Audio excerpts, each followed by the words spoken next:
പൊട്ടറ്റോയും green പീസും കൊണ്ട് ഇതുപോലെ ഒരു കറി ഉണ്ടാക്കി നോക്കൂ. ചപ്പാത്തിയുടെയും വൈറ്റ് റൈസിൻ്റെയും ഒക്കെ കൂടെ സൂപ്പർ ഒരു കോമ്പിനേഷനാണ്. വളരെ എളുപ്പത്തിൽ തയ്യാറാക്കിയെടുക്കുകയും ചെയ്യാം. കുക്കറിലേക്ക് നമുക്ക് ആവശ്യത്തിന് ഓയിൽ ഒഴിച്ചു കൊടുക്കാം. അതിലേക്ക് ജീരകം ഇട്ട് മൂപ്പിക്കാം. അതിൻ്റെ കൂടെ പട്ട, ഗ്രാമ്പു, ഏലക്ക, വഴനയില എന്നിവ ഇട്ട് കൊടുക്കാം. വെളുത്തുള്ളി, ഇഞ്ചി ചതച്ചതും കൂടെ മൂപ്പിക്കാം.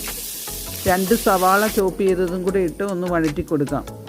മഞ്ഞൾപ്പൊടി, മല്ലിപ്പൊടി, മുളക് പൊടി, കടലമാവ് എന്നിവ 1 ടേബിൾ സ്പൂൺ വീതം ചേർത്ത് കൊടുക്കുന്നുണ്ട്. പൊടികളെല്ലാം പച്ചമണം മാറുന്നിടം വരെ ഇളക്കി കൊടുക്കാം. അതിനുശേഷം അരച്ച് വെച്ചിരിക്കുന്ന 2 തക്കാളി കൂടി ചേർത്ത് വഴറ്റാം. കുറച്ച് വെള്ളവും ചേർത്ത് എണ്ണ തെളിയുന്നിടം വരെ അടച്ചു വയ്ക്കാം.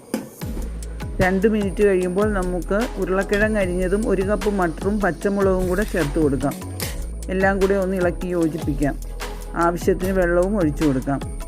അതിലേക്ക് ഉപ്പും ഗരം മസാലപ്പൊടിയും ചേർത്ത് കൊടുക്കാം.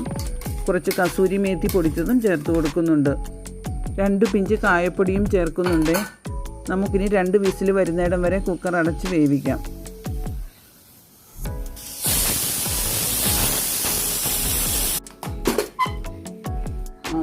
ആവശ്യത്തിന് മല്ലിയിലയും തൂക്കി കൊടുക്കാം. വളരെ ഒരു ടേസ്റ്റുള്ള കറിയും എളുപ്പത്തിൽ തയ്യാറാക്കാൻ പറ്റുന്നതുമാണ്. എല്ലാവരും ഒന്ന് ഉണ്ടാക്കി നോക്കിയിട്ട് കമൻറ്റ് ഇടുക കേട്ടോ.